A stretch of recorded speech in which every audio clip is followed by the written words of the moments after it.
চলো বন্ধুরা, দেখি মা আজকে কি রান্না করেছে। চলো দেখে নি। প্রথমে আগে দেখিয়ে দিই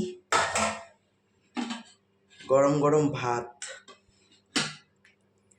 তারপর হচ্ছে তারপর বাবা বেগুনের ভর্তা। বন্ধুরা, বেগুন ভর্তা।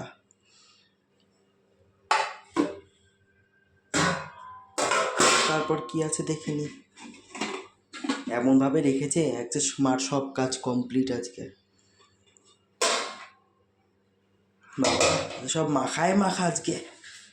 তারপর দেখো আলু মাখা। আর কি আছে নিচে?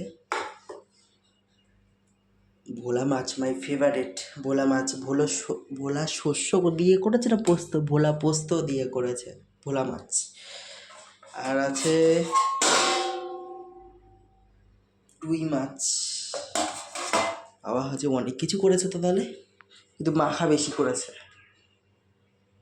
তার মধ্যে সেই খাওয়ার তাহলে শ্বাস আর আম, তো খাওয়াটা আজকে জমেই যাবে। তাহলে যাই হোক, চলো তাহলে খাওয়া দাওয়ার সময় তোমাদেরকে দেখাবো কিরম করে আমি খাই।